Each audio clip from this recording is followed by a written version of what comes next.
the President of the United States.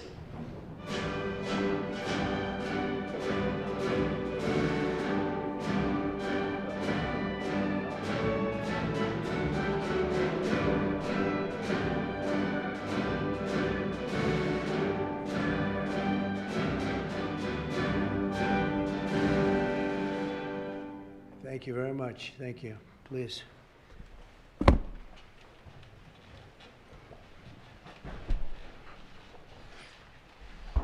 Oh, it's a great honor to have all my friends here. It's like Old Home Week. What a job you're doing. And thank you very much for that. We want to begin by thanking the people that have done such a great job at the White House. They have been doing really incredible work during a shutdown. I don't even know if they're supposed to be working, but they wouldn't miss a day. So I just want to thank everybody for that very much. And we're here today to discuss a sweeping, unprecedented, and historically successful operation that my administration has carried out in recent weeks to arrest, prosecute, and permanently remove members of foreign drug cartels from American soil. And the people gathered around this table are the ones that are doing it, and in this room. Some of them sitting a little behind. In fact, some of them I'm surprised are not actually at the table. You people should be very insulted by that. But you've done a great job back there. On my first day in office earlier this year, I signed an executive order to officially designate the drug cartels and savage transnational gangs as foreign terrorist organizations. It was my honor to do so. And on that same day, I also signed an order directing the creation of the Homeland Security Task Force to bring together all federal, state, and local partners to achieve the national policy goal of eliminating the cartel presence in America once and for all. And the results are, and it's early, and the results are spectacular. Led by ICE and the FBI, this task force includes the Department of Justice, the Department of War, DHS, the intelligence community, ATF, the DEA, the U.S. Marshals, and the state and local agencies in every part of our country. Other than that, we don't include too many people. That's a hell of a group, isn't it, huh? When you think of it. That's not a group you want against you. Certainly not at one time. In addition to the task force members, we're pleased to be joined by representatives of law enforcement at every level, the highest level, actually, but every level, including National President of the Fraternal Order of Police, Patrick Yos. Where's Patrick? Patrick, thank you, Patrick. Thank you for the endorsement, too. That really hit it off. I would have gotten 98% anyway, but it was still good to have your endorsement. Thank you, Patrick. I don't forget those things. President of the National Sheriff's Association, Chris West. Chris? Thank you, Chris, very much. Great, good job. Major Cities Chief Association Executive Director Laura Cooper. Laura, thank you, Laura, very much. Major County Sheriffs of America Executive Director Megan Noland. Megan, thank you. Thank you very much. And President of the National Border Patrol Council, my friend, and a very good speaker, by the way. Whenever he gets up and speaks, I say, that guy can really speak. I don't know. I don't want him to run for office. I want him to stay where he is. Paul Perez. Paul. Thank you, Paul. Where is Paul? Hi, Paul. What are you doing over there, Paul? Good job. Good speaker you are, though, Paul. I mean it, too. You've made some incredible speeches, and all from the heart, too, right? Some great ones. Today, you'll hear details from my national security and Homeland Security teams about the extraordinary historic achievements of this new Homeland Security Task Force since it became fully operational last month in all 50 states. The job they're doing. What we inherited from this past administration is like disgraceful. In a matter of weeks, the task force has made the largest number of arrests of cartel leaders, operatives, and gang members in American history, more than 3,000 and counting. That includes members of the ultra-violent New Generation Cartel, the Sinaloa Cartel, the LNFM Cartel, MS-13 Cartel, and you know MS-13, the gang, and Tren de Aragua, another beauty. That's a group of real garbage we have to deal with, that we shouldn't have to deal with. These are, in addition to the massive numbers of dangerous criminals my administration arrested nationwide since January 20th, numbering over 120,000. It's a record, and 120,000 criminal arrests. Thank you very much. Unfortunately, for 4 long years before I took office, the last administration allowed the cartels and their operatives to frankly take over our country, to freely infiltrate America and all the communities nationwide. Along with transnational gangs, these groups have unleashed more bloodshed and killing on American soil than all other terrorist groups combined. These are the worst of the worst. It should now be clear to the entire world that the cartels are the ISIS of the Western Hemisphere, in addition to their monstrous violence, such as cutting off heads, burning their enemies alive, and burning innocent people alive, too, by the way. The cartels control large swaths of territory. They maintain vast arsenals of weapons and soldiers, and they use extortion, murder, kidnapping to exercise political and economic control. Thank you very much, Joe Biden, for allowing that to happen. Biden surrendered he just surrendered our country to the cartels. Don't worry, it gets better. We're taking it back. It's really fast at levels that nobody's ever seen before. But what we had to put up with, what we inherited, was just a disgrace. And while Biden was president, if he was president, I think the Autopen was president, not Biden, nearly 100% of those who infiltrated our southern border did so because they were personally approved.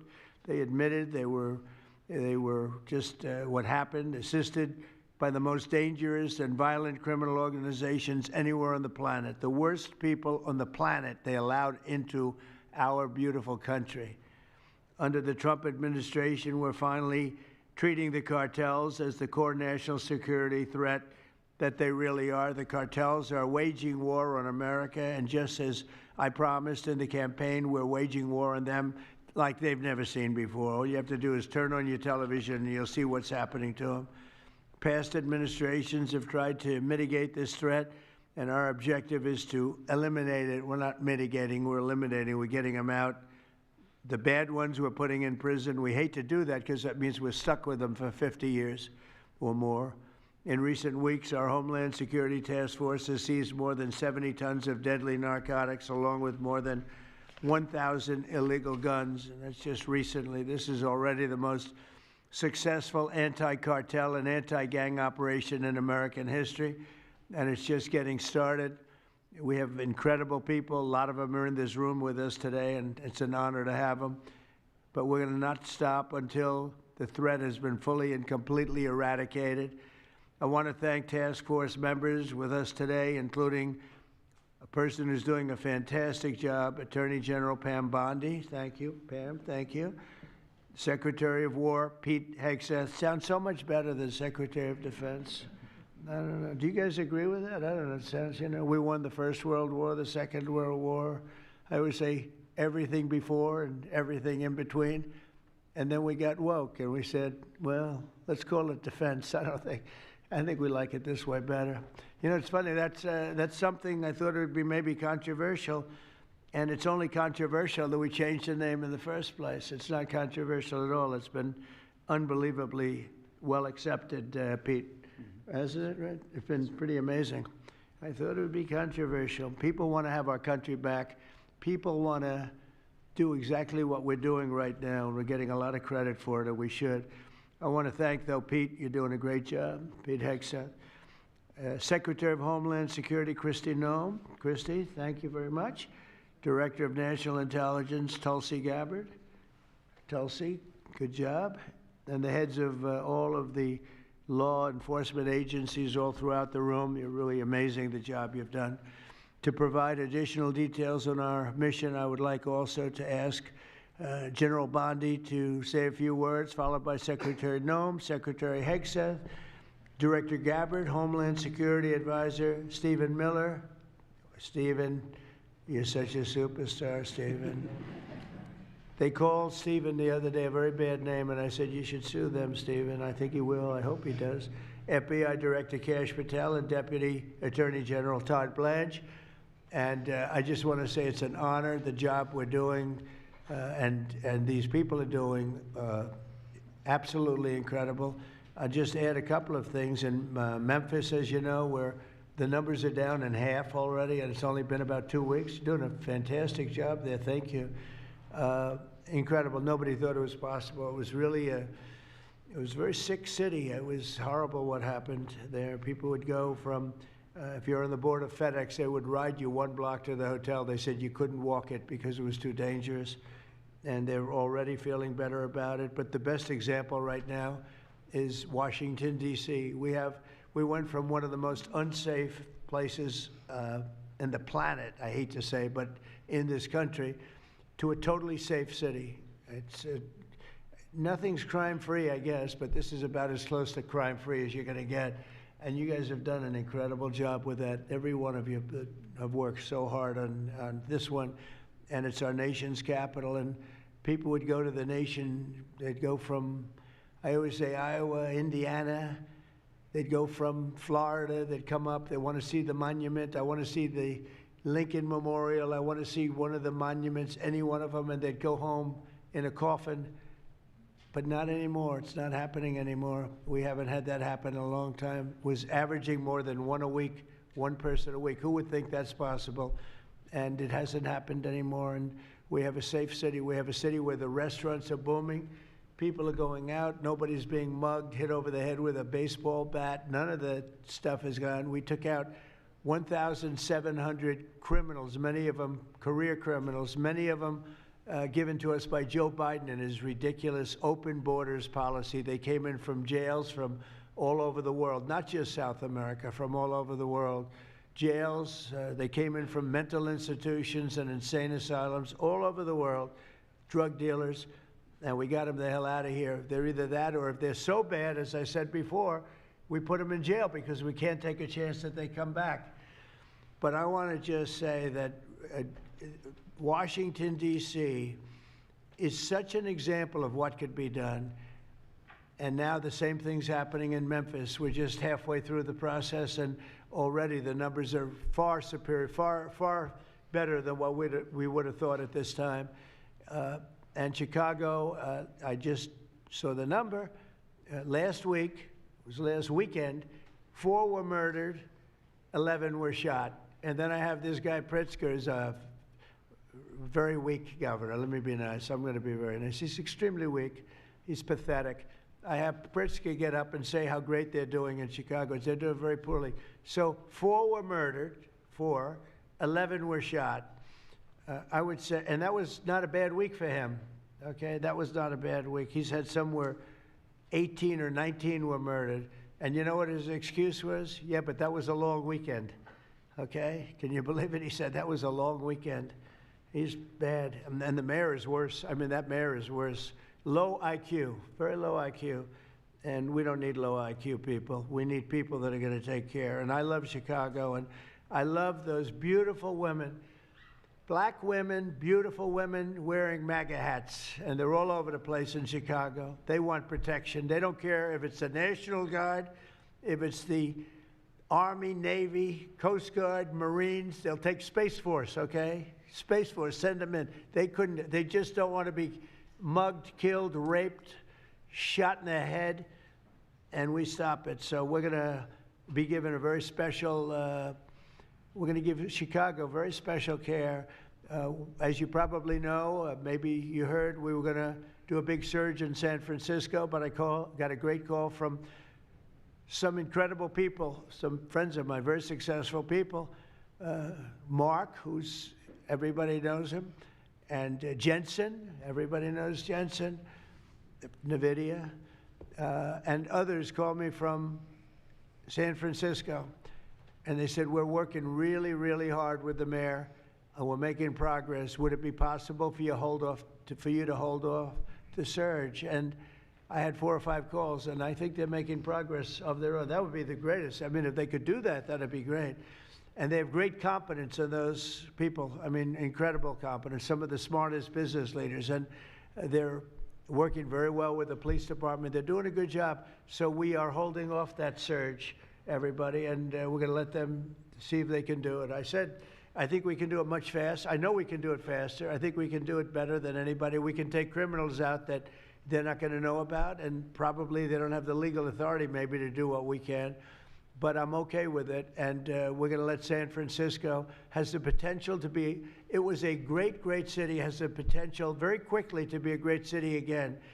And these are the companies that are there that are all working, and those are the people that asked me, could you do away with the surge, and let's see how it works. And we'll do that. If we need to, we'll do it, but it's possible that we won't need to, and we will be focusing on other places like Chicago.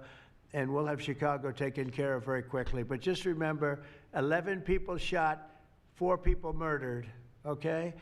And that was this weekend, and that was Chicago. And then you'll see Pritzker get up and talk about, well, we have it under control. They don't have it under control. Just the opposite, it's getting worse.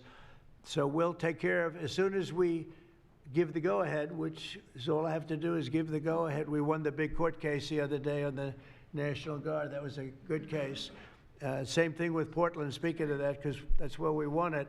But I mean, I looked the other night, Saturday night, Portland is like burning to the ground, and these people are saying it's just friendly stuff. The whole place is burning to the ground. So we'll take care of that one. That's like an insurrection more than it is anything else. That's crazy. Portland's crazy. And then you listen to these radical left people talking about it's really okay. You're seeing things. You're really seeing things. So we're going to take care of Chicago. We're going to take care of Portland. We're going to take care of Memphis. We're proud of D.C. There's nothing to take care of anymore, but we're not going to let it ever go bad. It's never going to happen again, our nation's capital. And with that, I'm just going to tell you that Pam Bondi has done a fantastic job. And Pam, would you say a few words, please? Thank you, President Trump, and thank you for your leadership. And this is all about collaboration. And around this table, I'm looking around this table, we all work so well together. I don't think another administration in our nation's history has worked so well together. We talk constantly, Secretary Noem, Tulsi, Pete, constantly, but also all of our agencies working hand in hand, and that's why this is so successful. And these people around this table are working 7 days a week, 24 hours a day, even though the Democrats have tried to shut down the government. Terry Cole, I'm laughing because you're around the clock, you're all over the world. Director Patel, you're unstoppable, what you're doing around this country. Gowdy Serralta, U.S. Marshal, Rob Sakata and Dan Driscoll wearing your ATF hats. Rob, I was on the texting, Todd Blanche and I were on the texting you at 1 a.m. on cases. I mean, that's how committed all of these people are to just keeping all of our citizens safe. And that's what it's all about. And this project is the brainchild of Stephen Miller. And you are doing so much to keep our citizens safe, our kids safe, and get these drugs off our streets. Like the mayor of San Francisco and I are going to be meeting on fentanyl in a few weeks and working hand in hand on that. Secretary Noem spoke to him. But the results of this last month have been historic. As the president said, in the last month, think about this, 3,200, more than 3,200 violent gangs and drug dealers have been taken off the streets. Off the streets.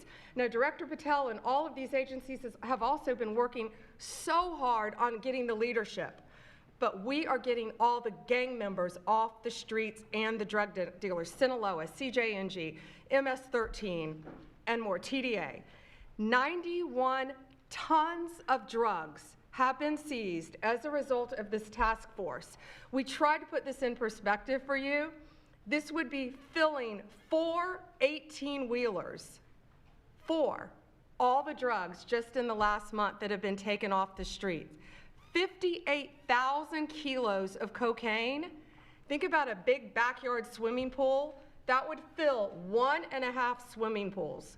Just the powder cocaine that has been removed, saving lives this last month, thanks to all of these people around the table. 2,300 kilos of fentanyl powder and 2.1 million fentanyl pills off the streets. And as the president said, more than 1,000 illegal guns. The Biden administration was, for way too long, all of these great law enforcement officers surrounding the table were not able to do their jobs. What they've said is now they've been uncuffed. They can do their jobs now. We've been watching transnational gangs grow in our country, become organized, set up infrastructure in all of our states, but no longer under President Trump. We are destroying the infrastructure, and we're no longer on defense. All of these great men and women are on offense, so they better get ready. We're dismantling the cartels, and we are taking the leaders into custody and all of the gangs. We are going to supercharge this work. This is not a pilot program. This is permanent. We are here to stay. And Secretary Hegseth, we couldn't do this without you and the Department of War. Thank you all so much for everything you're doing around this table, working tirelessly. And President Trump, thank you for giving them the ability to do it. Thank you very much. Thank you. Mr. President, since the year 2000, we have lost over 1 million Americans to drugs, to overdoses, to these cartels that have proliferated that kind of a disease on our people and have gone to war with our next generation of Americans. When you signed the executive order that was protecting the American people from invasion, what you did is that you took these cartels and gangs that we've known for decades and you declared them to be what they really are, and that's terrorists. You declared war on them, and you didn't say we were just going to fight them. You said we are going to destroy them.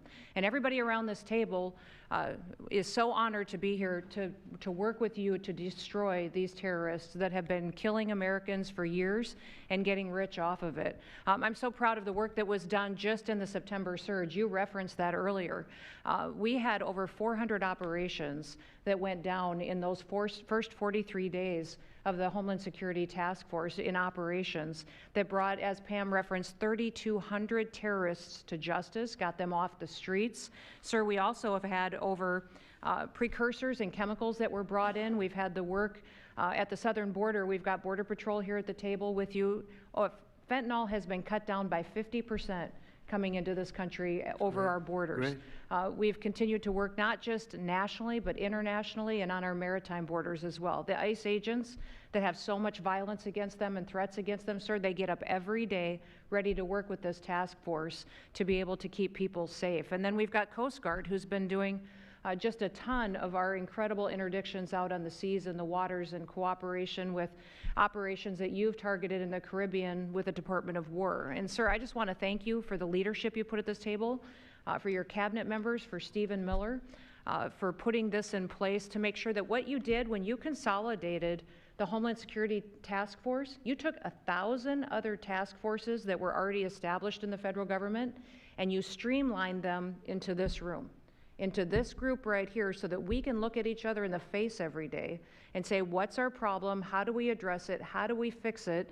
And then we go to work together with our arms linked to do exactly what you told us to do. And that's not just protect the American people from invasion, but to kill these terrorists. You gave us the task to eliminate them, destroy them, so that they can't destroy the next generation of Americans. So thank you, sir. Thank you for the people you put around this table. Thank you very much. That's a great job. Thank you.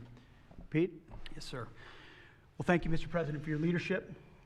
Chief, likewise, Tulsi and Todd and Dan and Pam and Christy and Stephen and Cash. I mean, I could go around the table. From the Department of War, we are thankful and grateful for the incredible effort that your agencies put in. And we could not be more proud to stand shoulder to shoulder with you, not superficially, not kind of over here, but front and center on the Homeland Security Task Force, right there with you. Because our department has spent over 2 decades defending other homelands, and we're very proud to be defending our own. And if you talk to the troops down, say, on the southwest border, Mr. President, morale is sky high and continues to be, because they're proud to be defending their own communities, their own state, and their own country. So when that executive order was signed, the mission was clear: protecting the American people against invasion. And so the Department of War went straight to the southwest border. We still have 10,000 troops there. We have national defense areas. We're standing alongside the Border Patrol, and we've locked that border down, 100% control of the southwest border. You stop the invasion. And then we're proud to be going on the offense, counter-cartel operations. And it's not counter-cartel, as was mentioned. These are designated terrorist organizations, foreign terrorist organizations. Our generation spent the better part of 2 decades hunting Al-Qaeda, hunting ISIS. Well, as the president said, this is the ISIS, this is the Al-Qaeda of the Western Hemisphere. They intimidate, they terrorize, they extort, They poison the American people. The president's right. Every boat we strike is 25,000 Americans whose lives are saved because of the drugs that were headed in our direction. So our message to these foreign terrorist organizations is we will treat you like we have treated Al-Qaeda. We will find you, we will map your networks, we will hunt you down, and we will kill you. And you've seen that evidence in the maritime domain, whether it's in the Caribbean or in the Pacific with the last 2 strikes. We know exactly who these people are. We know what networks they work with, what foreign terrorist organizations they're a part of. We know where they're going, where they originated from, what they're carrying. And they know we know. And that will soon start to change the calculus of these boats. So the critique of this is, of course, as often is the case, wrong. We know our authorities. It's locked tight.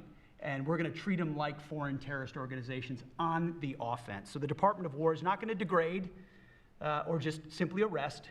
We're going to defeat and destroy these terrorist organizations to defend the homeland on behalf of the American people, making the jobs of law enforcement safer in the process, making the communities of Americans safer in the process. We think it's a very core mission of the Department of War, and we're proud to be here, Mr. President. Thank you very much, Pete.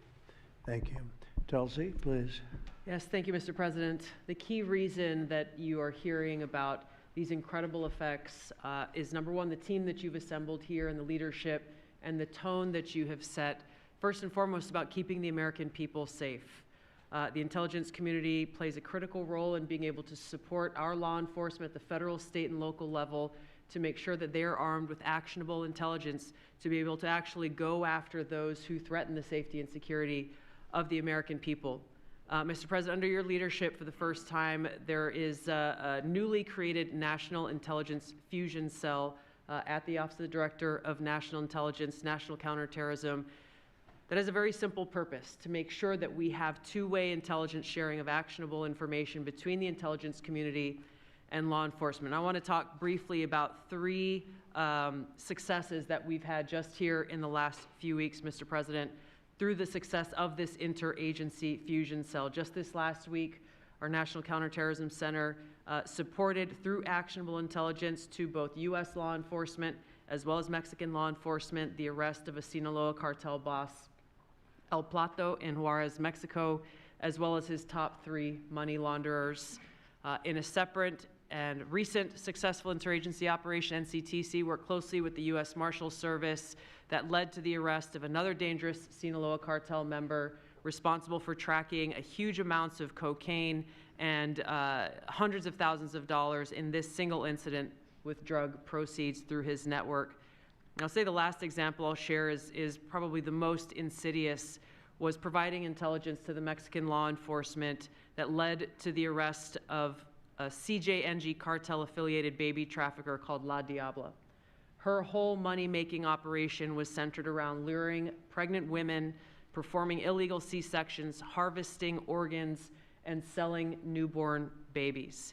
Mr. President, it's your leadership that has made all of this possible. I can tell you, in the midst of this government shutdown, our folks, like everyone around this table, are working 24/7 without pay and eager to get after this because they believe in your leadership and the mission that you have presented to them.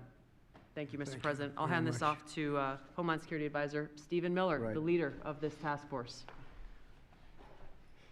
Let me just say, Mr. President, that this country was going to die without you. This country was going to actually die without you. That's what we were facing in 2024. We've been invaded for 4 years. Our communities were sinking. Our public safety had gone to zero. Cartels were running entire communities. Sex trafficking, child trafficking, labor trafficking was out of control. Overdoses were out of control. The cartels were claiming more and more territory. City services were buckling. This was a country on the verge of dying, and you alone saved it. And when you stepped forward originally in 2016, you started the movement to make America great again, and that means make America great again in every way, and that means safety and prosperity and peace and freedom from cartels and crime and gangs. And your vision and your leadership in declaring war on the drug cartels is the single most successful public safety initiative in American history. And I need the media to understand what President Trump has done. People have been talking about drug cartels for longer than I've been alive. And everyone has just taken for granted that they can't be touched or stopped. They're too big, they're too powerful, they're too evil, they're too murderous. They can operate with impunity. And in just 9 months, President Trump is the only American leader, not just in our lifetimes, but ever, to actually take the fight to the drug cartels, to actually seek their eradication. And it is happening. And so while the Democrats are shutting the government down and fighting for free health care for illegal aliens, look at what President Trump has assembled here. He's assembled a team under his vision, direction, and leadership that is saving hundreds of thousands of lives. Hundreds of thousands of lives. And only President Trump could have done this. And I will say one last thing, which is that his courage has been an inspiration to everyone else in this room. There are people in this room, I'm looking at, for example, at Todd Lyons, who have been relentlessly doxxed and harassed and threatened. But when they see President Trump's courage, what he's been through for 10 years to save America, when they came after his family, his businesses, his safety, his freedom, everyone at this table knows we can give whatever it takes to get the mission done. So President Trump, thank you for your leadership, your boldness, your courage, and your vision. We're honored to serve underneath you. Well, I want to thank you, Stephen. And I have to say that, I've been making the rounds. I'm leaving tomorrow for some very big meetings, including with the president of China, where I think we're going to come out very well, and everyone's going to be very happy. But everybody said the same thing. A year ago, we had a dead country. We were a dead country. We really were, in a lot of ways, not just this. We were dead as doornails on this, but we were a country that was in serious trouble and beyond that. And we have the hottest country anywhere in the world right now. The whole world is talking about it. We have the hottest country anywhere in the world. We're going to clear up this crime in our cities. We can do it quickly, too. They showed how quickly we could do it in D.C. It was a real bad place. It was a real mess. Dirty, filthy, disgusting, graffiti all over the place, tents on every ounce of parks that we had. Just disgusting.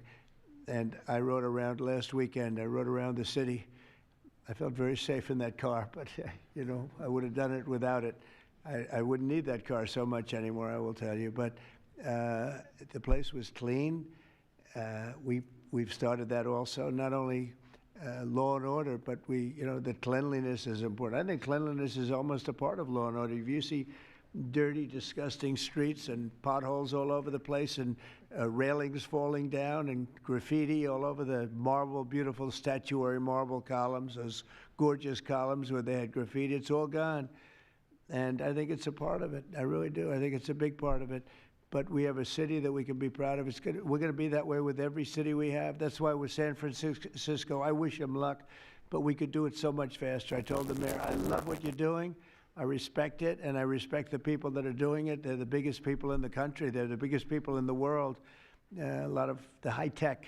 Some people like them, some people don't, but they're smart, and they want to do it. And I said, I am so honored to let you do it, and if it doesn't work out, we'll do it for you very quickly. But I just want to thank the people around this table are amazing. Cash, please go ahead. Mr. President, I'll just keep it short, but I think what the media should realize is the amount of courage it takes to do this. And you led that mission. You led it during your campaign, and you brought it to the American people. I think the media should focus on some of these numbers the Attorney General just riled off. Those aren't numbers, those are lives. Lives saved by the millions, enough enough fentanyl to kill over 200 million Americans, gone, evaporated off our streets permanently. Your vision to safeguard American freedoms and our children and our future is the most courageous thing I've ever seen a president of the United States ever do. And your ability to marshal it out in 8 months, these statistics would have taken other administrations decades. And the partnership that you see around the table, I just want to, sum it up with the following. When I call these folks around the table, when I call our state and local law enforcement partners who have been absolutely critical to this mission, when Stephen Miller called me and said, we're going to create the Homeland Security Task Force and the FBI and DHS are going to co-lead it, I said, absolutely. The country's been yearning for this and needing it. And the one thing I see different than any other administration is when I call these people, they pick up. I don't get a voicemail. When I make an ask, they answer, and the same is true. And so the FBI is playing a pivotal role in your administration in helping lead out this mission, and Stephen's vision has finally come to life.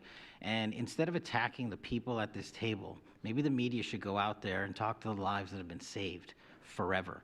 and the communities that have been safeguarded, because it takes courage to do that. It takes courage to implement that plan, and it takes a president and President Trump to put a leadership team like this together. We are actual friends, and I know the media doesn't want to call us that, but we do that. We do hang out. We do work together. It's a 24/7, 365 mission that doesn't turn off, Mr. President. And as Stephen said, we're inspired by your leadership, and this country's thankful for these 8 months, and I can't wait to see what the next 4 years looks like. Thank you very much. Thanks, Geshe. Great job. Todd, please. Thank you, Mr. President. The number that I think matters, over 3,266 terrorists have been taken off the streets in 2 months. And for each of those arrests, there's anywhere from between 4 to 20 law enforcement agents, federal, state, and local, executing those arrests. And that means every one of them are putting their lives on the line to make these arrests, to make our communities safer. And so what I will say to them is thank you, but also what I will say to them is that to the extent that there are politicians, as recently as today, suggesting they are doing something wrong. We have governors, district attorneys, mayors, and even congresswomen suggesting that our federal law enforcement and the state and local law enforcement that are helping them are doing something wrong. That is disgusting and something that we will not tolerate. That every day Attorney General Bondi and I talk with all of our partners, making sure that they know that if any one of our federal agents, our state or local agents working under the HSTF banner are even touched by any of these terrorists or rioters, they will be prosecuted to the fullest extent of the law. When politicians aid these terrorists by trying to give them comfort or protection or suggesting that somehow our men and women are doing the wrong thing, same problem. We will not tolerate it, Mr. President. So thank you to all of our state and local men and women that are helping us, and our federal law enforcement officers that are literally putting their lives on the line every single day. We will always protect you. Thank you, Mr. President. Thank you very much, Todd. A really good job you're doing, too. Thank you. Any questions maybe pertaining? Mr. President. How about pertaining to this for a little while? And whoa. Would you have any questions of these incredible people? Mr. President. Mr. President. Yeah, go ahead, please. Go ahead. Thank you. Mr. President, thank you. Good to see you. If I could just ask both of you, including Secretary Hegseth, there's reporting the U.S. just sent B-1 bombers near Venezuela to ramp up some military pressure there. Is that accurate, and can you tell us more about that mission? No, it's not accurate. No, it's false. But we're not happy with Venezuela for a lot of reasons, drugs being one of them, but also they've been sending their prisoners into our country for years under the Biden administration. Not anymore. We have a closed border. We had actually nobody for the last 4 months, I guess 5 months. They report nothing. They report zero. I don't know if that can be possible, but we'll accept it, right, fellas? But we have closed borders. We have people coming into our country, but they only come in legally. We have the strongest borders we've ever had. We might have the strongest borders of almost any nation right now. And that's a big difference from what it was 2 years ago when everybody was pouring in. But we're very unhappy with Venezuela because of what they've done. They've emptied their prisons into our country. Nobody can do that. Only a stupid person would have accepted it. And that's what we had running our country, very stupid people. So we're not happy with Venezuela, I will tell you. Yeah. Mr. President. Mr. President, thank you, President Trump. Go ahead. You okay? Yes. On fentanyl. We're going to lose sorry it. about that. On fentanyl, we have President some Trump. good medical help right over there. That's all right. On fentanyl, according to CDC data, nearly 330,000 Americans died over the past 5 years from fentanyl. That's 1 in every 1,000 Americans who died. It's more than that, but that's all right. Yes, it's I know you think it's even more. I'll be discussing that with President Xi. Yes, so that's actually my question. I figured it was. I was wondering, since it mostly comes from China and has caused such carnage in the U.S., Yeah. what are you going to say to convey the seriousness? And also a second question for you or Secretary Hegseth. Is there any evidence that China is now smuggling fentanyl through Venezuela to bypass U.S. and Mexican port controls? They are doing that, yes. But they are paying right now a 20% tariff because of fentanyl. That's billions and billions of dollars that they're paying. We're actually, on November 1st, the tariff on China goes to 157%. which is record-setting territory. And we don't want that because it's not sustainable for them. They can't sustain that. We don't want them to have to go through that. So I'm meeting with President Xi, and I would say we have some big issues, like with the farmers and various other things, but the first question I'm going to be asking him about is fentanyl. And if you think about it, they make $100 million, think of this, they make $100 million selling fentanyl into our country, $100 million. They lose $100 billion with the 20% tariff. So it's not a good business proposition. It's $100 billion approximately that they have to pay. It's a big penalty to make $100 million. So I think they want to do something. They want to put it on the list. It's on the list. It's one of the things we're talking about, and I'm putting it right at the front of the list. So they pay a very big penalty for doing that, and I don't think they want to be doing it. And we'll see what happens at the end of next week, because I'll be meeting next week, as you know, along with, we're stopping in Malaysia, we're stopping in South Korea, we're stopping in Japan. I'm meeting with President Xi actually in South Korea. So it'll be the first thing on the list. Yeah, please. Yes, Mr. President. On the drug boats, sir, has there been any discussion about capturing one so that you can show the amount of narcotics? We know everything about them. Yeah, Jennifer. We know everything about them. We know where they're coming from, who they're coming with, generally who's in the boat. I'll let Pete discuss it a little bit, but they have incredible intelligence. And, you know, usually when you see 5 engines, I've never even seen that before, but when you see 5 engines on a boat going about 65 miles an hour, loaded up with white powder in silver cases, generally speaking, that's not a good sign. They're not going fishing, right? And you don't see any fishing rods, right? So, Pete, I'll let you discuss that a little bit, please. Well, yes, sir. Likewise, generally you don't see fishing in submarines either, sir. So the U.S. military, as I mentioned, nobody better in the world at mapping networks, identifying who's connected to who, inside terrorist organizations. It's just, the media is used to hearing that when it pertains to Afghanistan and Iraq and ISIS and Al-Qaeda. But if you reframe how you understand the world in our own hemisphere, that's exactly what these foreign terrorist organizations are. And so we will track them, we will map them, we will network them, and we will hunt them and kill them, because they're trying to, and they are killing and poisoning the American people. And inside that, we have all the license necessary, all the authorities necessary to take these kinetic strikes, and we'll continue to take them. And we've been, you know, just to add, because I think it's important, we've been capturing them for years. You know, it's not like, gee, let's capture one.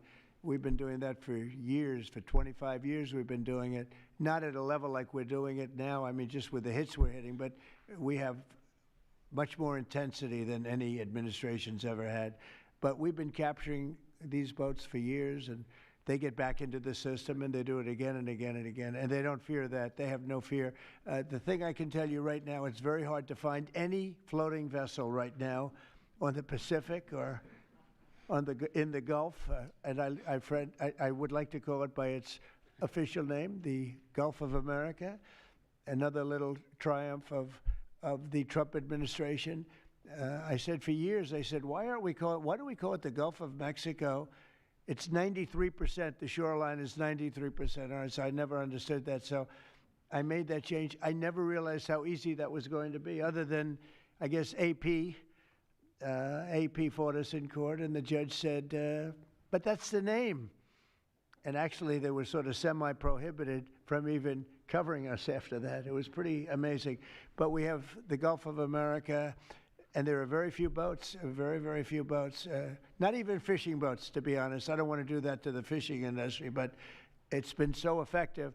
And our sea drugs, as they call them, they use the term sea drugs, the drugs coming in by sea, are like 5% of what they were a year ago, less than 5%. So now they're coming in by land, and even the land is concerned, because I told them that's going to be next. You know, the land is going to be next. And we may go to the Senate, we may go to the, Congress and tell them about it, but I can't imagine they'd have any problem with it. I think, in fact, while we're here, I think it's a good idea, Pete. You go to Congress, you tell them about it. What are they going to do? Say, gee, we don't want to stop drugs pouring in? They're killing 300,000 people a year. I think that's the real number, 300,000 people a year. So between that and my discussion with President Xi, I think we're we have never made progress like we've made. The sea drugs are almost dead, and they can't come in that fast from the land. And the land drugs are much more dangerous for them. It's going to be much more dangerous. You'll be seeing that soon. So that's the way it is, yeah. Go ahead, please. Yeah, go ahead, please. With the glasses, go ahead.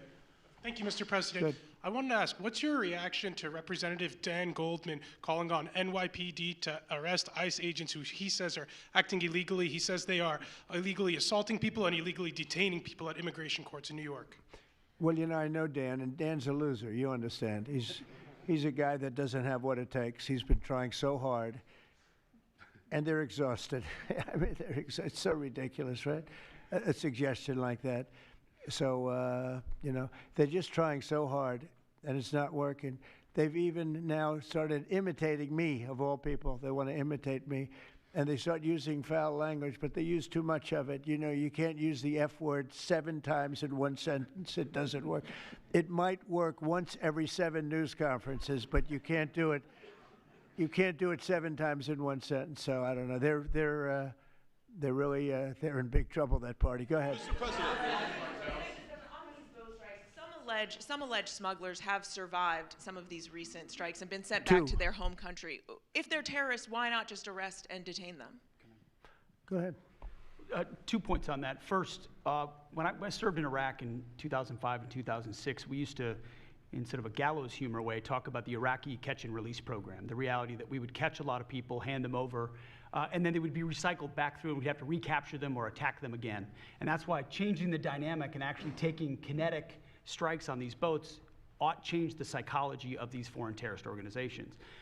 To those 2 that survived the shot on the semi-submersible, think again, compared to Iraq and Afghanistan, the vast majority of people that we captured on the battlefield, we handed over to the home country. Did we always like how it shaped out? Sometimes we did, sometimes we did not. But 99% would go to the Afghan authorities or the Iraqi authorities. So in this case, those 2, they were treated by American medics and handed immediately over to their countries where they came from, hopefully to face prosecution, which is a very standard way of handling something like this. And you'll do that with future survivors, anyone else who survived? We've got protocol of how we'll handle it. Not that guy, he's so hopeless. Go ahead. Go ahead. Yesterday, there was a vote at the Knesset on annexing the West Bank. Do you see it as a challenge to your peace efforts? Could you say that louder, please? Yes, yesterday there was a vote at the Knesset in Israel on annexing the West Bank. Do you see it as a challenge to your peace efforts? Will you answer that, please? Because I cannot understand the words you're saying. Where are you from? Where are you from? You're from France, beautiful accent, but we can't understand what you're saying. Huh? She said a vote at the Knesset on the West Bank. The West Bank is, don't worry about the West Bank. Israel's not going to do anything with the West Bank, okay? Don't worry about it. Is that your question? They're not going to do anything with the West Bank. Don't worry about it. Israel's doing very well. They're not going to do anything with it. Yeah, please, go ahead. Thank you, President Trump.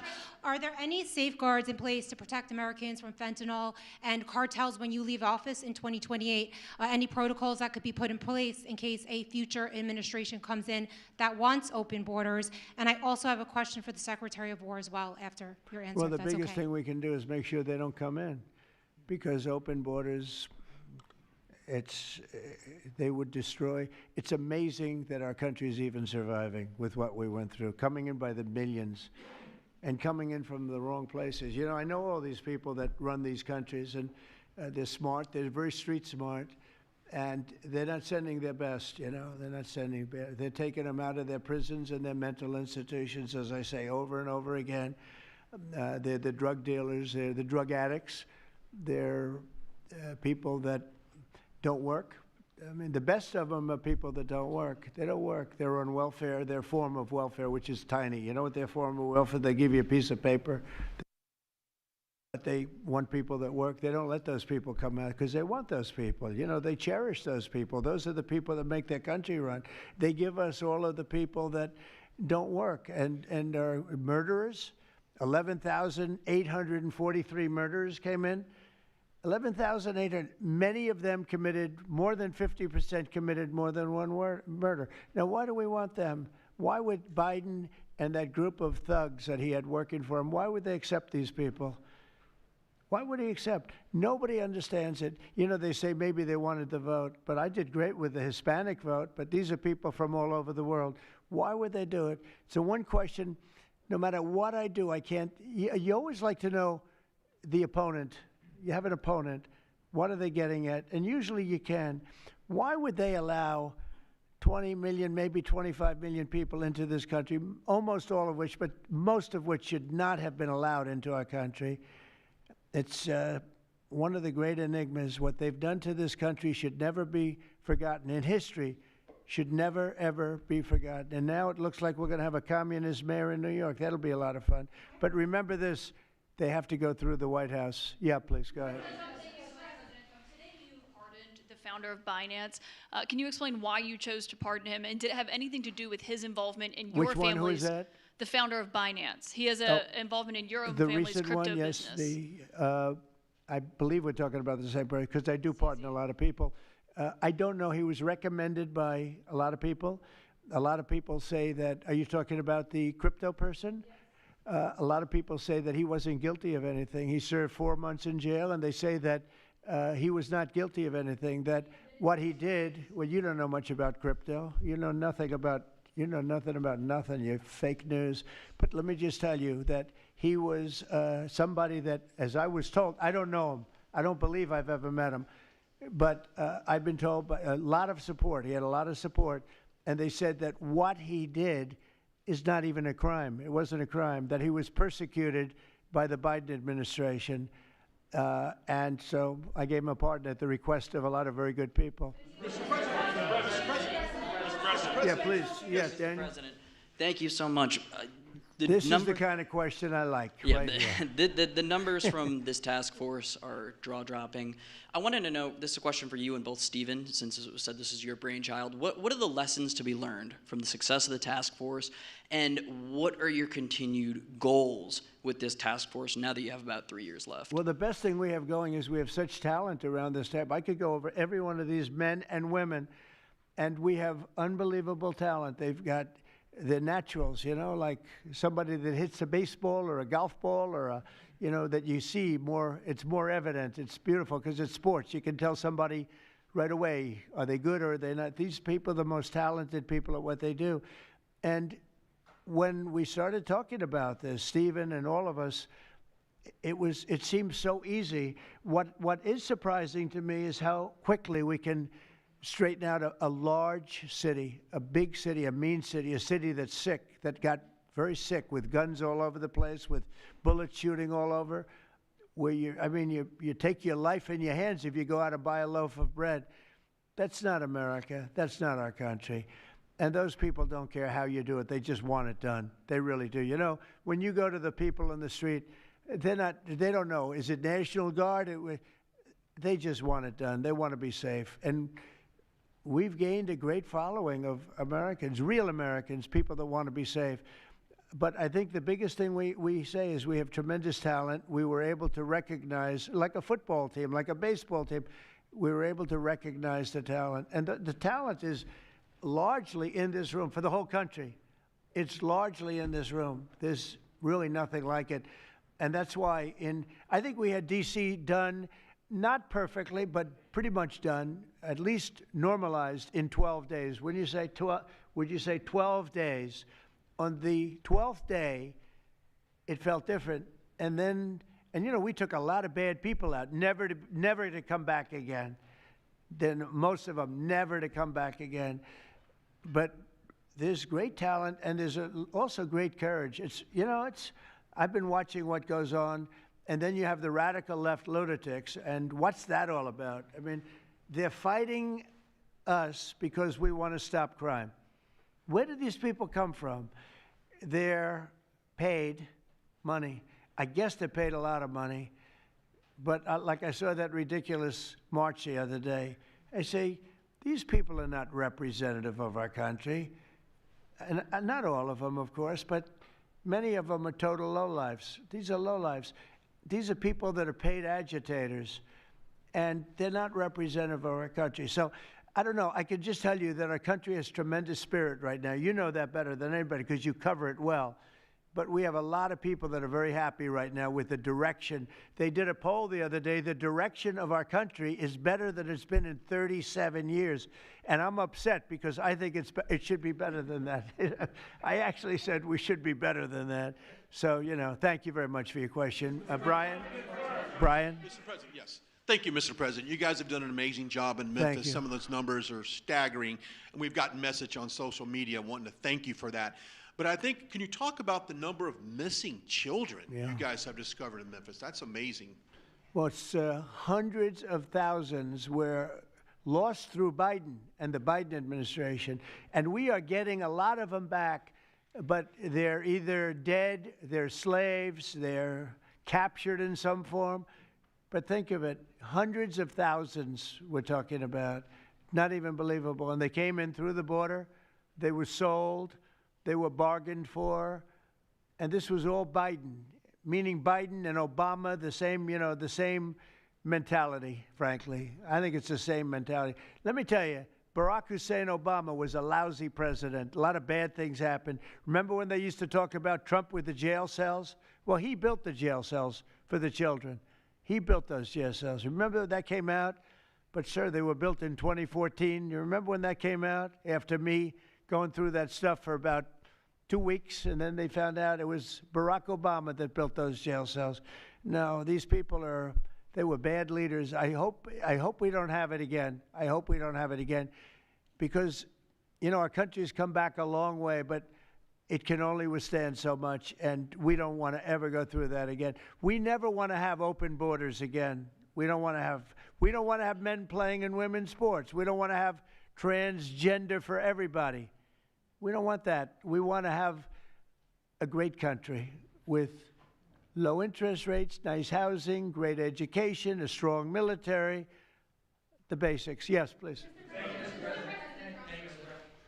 In last night's New York City mayoral debate, Zohran Mamdani said he would close Rikers Island if elected. What kind of impact would that have on public safety? Well, it's not good. I guess it's not a very nice place, but you need it. You know, you need something. You have a lot of additional people in New York City that should not have been here. They came here through the open border, through Biden's. You know, I don't know how they even do it. New York City's always been tight for money, and then they spend, you know, $8 billion, and nobody complains about it, on people that just showed up and they just came out of nowhere. Where did they get the money? All of a sudden they have money. I tell you what, we have to keep our prisons very fair and very safe, but you get a lot of criminals. We have a lot of additional criminals. I used to talk about it. They used to say, well, only good people come in from foreign countries. I said, that's not right. I didn't know that for a fact, but it had just started, right? The open borders and people flowing in by the millions. They make our criminals look like the nicest people on earth. That's the only good thing. They make our criminals look like nice people. They are the meanest, the most vicious. Tren de Aragua, you don't get any sicker. They cut people's fingers off because they called the cop. Did you call the cop? Yes. They cut off his finger so he can't call the cop anymore. And then they say, next time we're going to cut off your hand if you cut, because they took over his apartment in Colorado. You know, Colorado, they took over a town, then they took over another town, and you have a weak governor over there. He doesn't know what the hell he's doing, so he lets it go on. But we're getting them out of here. We're getting them all out. They're going back to lots of, not just Venezuela, they're going back to lots of countries. Venezuela would be one, however. Yeah, please. Thank you, Mr. President. Yeah.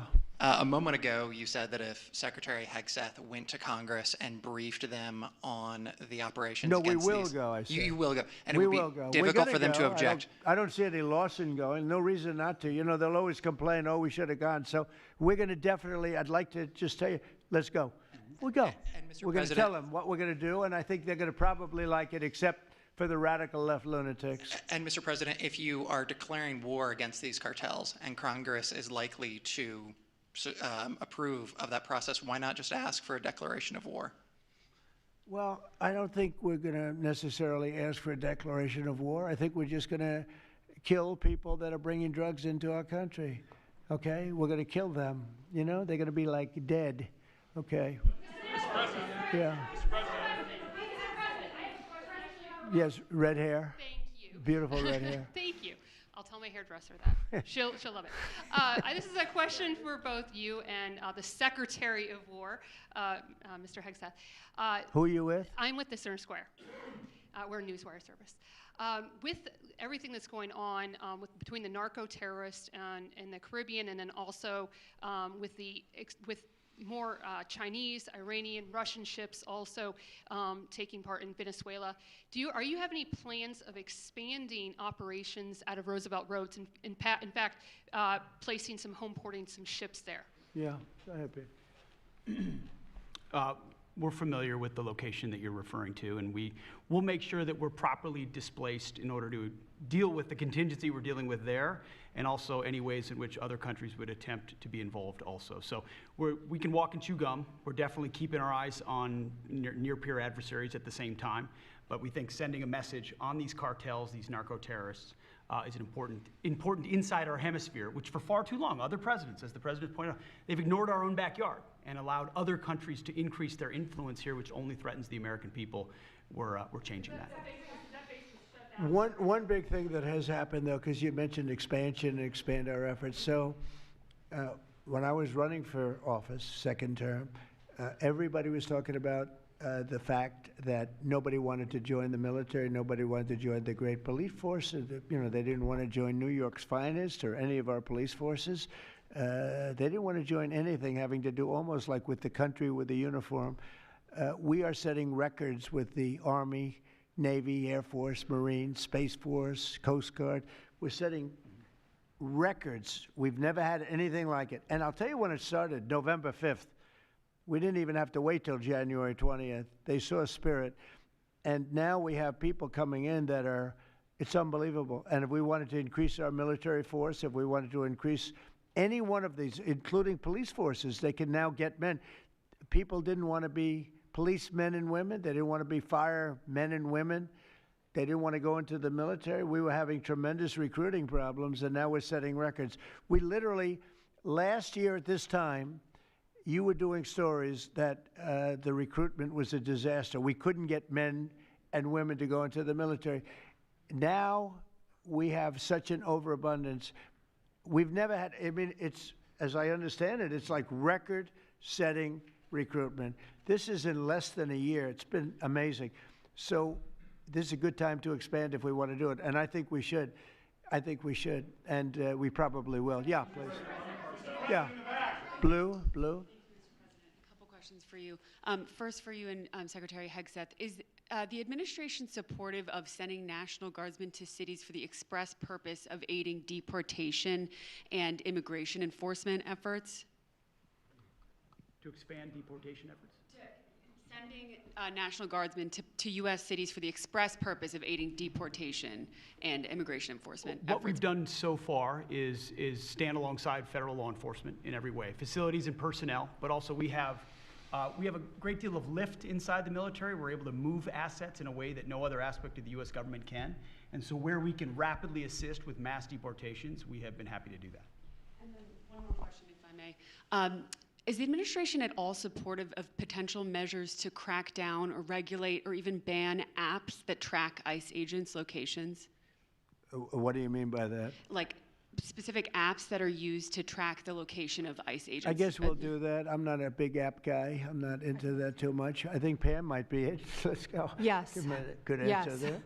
Yes. These organizations, President Trump, are coming in and their apps to track our federal law enforcement officers, and it jeopardizes their lives, where they're going to be, their location. And we've actually been working really well with the tech companies who have been cooperating because they don't want our law enforcement officers to get injured. So yes. Well, I mean, I see it with ICE, where they're having, you know, where they define where they live, who they are.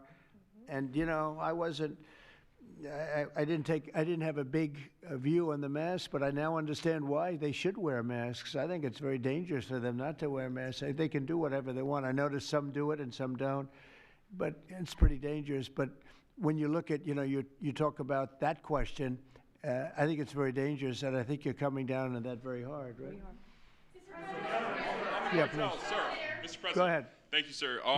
When you were running for re-election in 2024, you released a video statement where you made this exact promise to show no mercy on the cartels and employ every military asset necessary to combat them. In that same video, you also said that you plan to expose all the bribes and corruptions with politicians and the cartels. We're doing that. Has your We're task trying to force do been that. looking into that in American politicians? Yeah, where the money's coming from. Because you see it. Like even that garbage deal they had this weekend, which was embarrassing to them, and the crowds were much more, the crowds were not big. Those crowds were not big at all. But when you look at signs, and they're all made beautifully, the yellow signs, I saw the yellows, the blues, but they're all made professionally in a printing shop, looks like on Madison Avenue someplace. Some guy is paying for all that stuff. And we don't mind protest. Protest is a good thing. I protest. I'm always protesting, right? But when you see some of these people are going crazy. They're going crazy because they're getting paid. Because there's no reason for them to be going crazy. But you watch some of them, and they're professional agitators, and we are finding out who's paying them. Yeah, we have a lot of information about who they are. You're going to be very surprised when you find out. And I have a question for Secretary Hegseth. Sir, a memo circulating on social media details the establishment of a National Guard response force that's going to be trained in crowd control and civil unrest and deployed in all 50 states by April of 2026.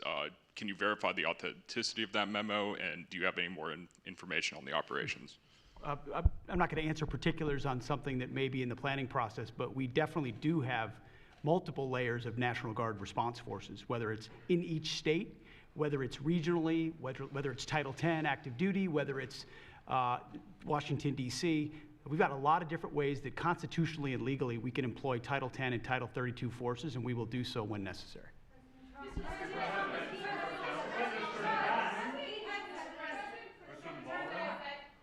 Thank you.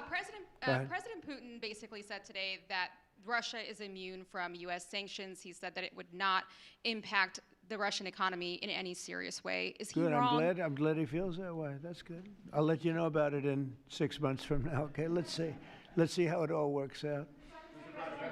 Yeah. Go ahead, please. Blue. One question about the task force, one about the shutdown. I'm Taylor Poplars with Spectrum News. The same day you established this task force back on January 20th was the same day you pardoned the January 6th defendants. Yeah, very proud of that. Yeah. Just last weekend, one of them was charged with allegedly threatening to kill House Minority Leader Hakeem Jeffries. And a big theme of this task force has been allowing law enforcement to do their job and holding accountable people who go after law enforcement. Do you worry that your actions back on day one undermine what this task force is trying to accomplish? No, you have thousands of people that we're dealing with, and you know, if one goes haywire, look at what this guy in Virginia said, where he wanted to kill his opponent. He's going to kill his opponent. He's going to kill his opponent's children and I think wife, and he continues to run. And the Democrats continue. He's running for what, Attorney General in Virginia. Look what he said. So now, do you think all Democrats should be prohibited from living anymore? I mean, think of what he said. He's going to kill his opponent, and he's going to kill the children of his opponent, and I think the wife. I said, this guy's sick. That is a sick guy. And how do you vote for somebody like that? But I don't view that every Democrat would say that, because not every Democrat would say that. So you can't, you know, you could have one person, but I don't know of the incident. I can say we're very proud of what we did. We had the courage to do something that should have been done. The problem, sometimes the Republicans are too nice. They're a very nice party. The Democrats play a much dirtier fight. You know, it's amazing. You go after dirty cops like Comey, and you go after, these are dirty cops. Letitia James is a dirty cop. You go after these people, and they say how horrible you are, and yet I got indicted 5 times and impeached twice. Nobody says anything about that. You know, they say, oh, they actually said the other day, oh, he's trying to indict somebody. I got indicted 4 or 5 times, Todd, maybe more than that. Yeah, I think you could say 87 times if you really think about it, right? With the charges, a bunch of phony guys, but nobody says anything about that. But they mentioned it the other way. No, the Democrats play a very dirty game. It's all they're good at. They're good at a couple of things: cheating on elections and playing very dirty. And they have one good trait: they stick together. They stick together. They stick together through the worst policies that anybody's ever seen. It's unbelievable how they stick together. And I respect them for sticking together, but it's a dead party because their policies are no good. Okay. Brian, we'll do a few more and we'll go home. Wonderful. Everybody's going to go home. I'm going back to the Oval Office, however. Speaking of Democrats, there's a report that there's a grand jury on Adam Schiff for apparent mortgage fraud. If he is indicted, should he step down as a U.S. Senator? Well, I'm not going to comment on that. I would just say Adam Schiff is one of the lowest forms of scum I've ever dealt with in politics. He's a horrible human being, very dishonest person. I have no idea what's going on. You tell me that he's going to be indicted. I don't know. You could ask Pam. I don't know if she could say it. Probably you are allowed to say it, but I wouldn't know about that. I can only tell you he's a very bad. I think he's actually a sick person. Do you want to talk about that? We're not going to comment on any grand jury that's open. We can't legally. I don't know. By the way, I hope it's true, but I don't know anything about it. Yeah, please. Oh, millions of dollars, yeah. Well, I also give, I give a lot of money to the White House. The White House is, as you know, I give my salary, and I usually like to steer it to the White House because this house was a little bit abandoned. First of all, for 4 years, you had a guy walking around that didn't know where the hell he was. And this house was not taken care of the way it was supposed to be. I take very good care of property. I was very good at that. And you'll notice the floors downstairs, I paid for them. Marble, the most beautiful marble you've ever seen. The white floors down in the Palm Room, which they look like they came out of, I don't want to lose because they're big supporters of mine, Home Depot. So I'm not going to say bad, but they did come out of a box from Home Depot about 30 years ago. They were all broken, but now they have the most beautiful floors, the most beautiful lights and chandeliers. I think most of you, Brian, you've seen that, right? Yes. How beautiful is that? And I take care of it. So I spend millions of dollars on this building, taking care of it. It was not properly maintained, and now it's starting to gleam like it should. It should really gleam, and you should go down and visit the Presidential Walk of Fame. Have you seen it? It's quite good. I'm sure that a lot of people coming to the White House, it's hot. It's very hot, but it's really a tribute to the presidents, past presidents of our country. Yeah, please. Mr. President. Yeah, behind you, please. Yeah, go ahead. Thank you. So on Monday, a question for you as well as Secretary Noem. On Monday, Mayor Karen Bass of LA and Representative Robert Garcia, they held a press conference and they called for an investigation into DHS, accusing them of unlawfully arresting U.S. citizens and racially profiling and only arresting people because, in Robert Garcia's words, they look like me. He's a Hispanic individual. Do you have a response to that? Are you asking me that question? You as well as Secretary Noem. They are arresting bad criminals, and they're really good at it, too. I look at the numbers, they always like to say that, oh, you're arresting this and that. Then when you check it, you find out, geez, almost every single time, and, obviously every once in a while they may get one wrong, but they always correct it. They're able to correct it. But they are arresting really bad people. They're arresting people that kill, people that would cut your throat and not even care about it.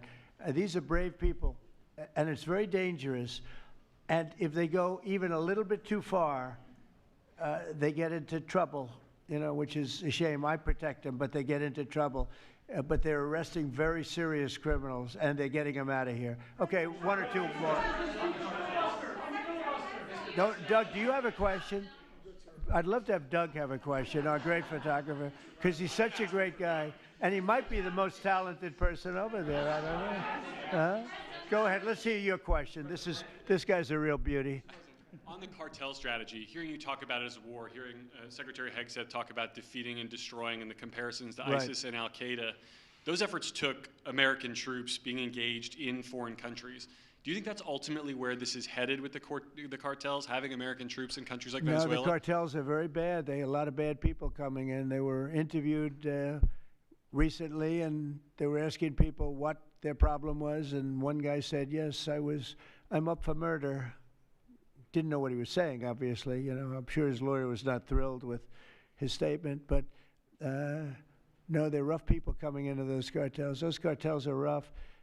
You look at what happens, the trip up is horrible, especially for women. They're being killed, they're being raped at levels that nobody thought even possible.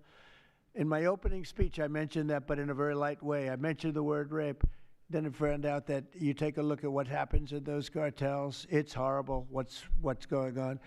And we're doing the world a big service by just telling them, you know, you don't have too many cartels now because they know when they get up here, they're going to be stopped. Under Biden, they were just flowing into the country. It didn't matter what you were, where you came from, what you looked like, what your record. They didn't check records. Millions of people came into this country that should not be in our country right now. We've gotten a lot of them out. It's the single biggest problem that we were given. Inflation, I've already taken care of. Economically, the country is the strongest it's ever been. Thank God for tariffs. If we didn't have tariffs, we'd be a third world nation. But thank God for tariffs. We're the richest nation in the world now because of tariffs. And we're able to economically protect ourselves, and we're able to really protect ourselves from a national security, situation. But we have cartels that, somebody came up with the word cartel. I won't tell you who that person was, but you got a lot of bad people in the cartels. And you could look at a country like Mexico, and I really respect the president. I really respect a lot of the people over there, but a lot of the leadership. But they are in fear in their own country because those cartels are running those countries, okay? And that includes Colombia. Colombia is a drug den. It's a drug den, and it has been for a long time. You got a lousy leader over there right now, bad guy, a thug. But they make cocaine at levels that we've never seen before, and they sell it back into this, and they're not going to get away with it much longer. We're not going to put up with it much longer. Colombia is very bad. Mexico is run by the cartels. I have great respect for the president, a woman that I think is a tremendous woman. She's a very brave woman. But Mexico is run by the cartels, and we have to defend ourselves from that. Go ahead. Let's go with you. Go ahead. Let's listen to this beauty. Shutdown by the time you return from your trip to Asia? Do I expect to have it resolved by the time I return? I don't know. I said long ago we shouldn't have been in this problem.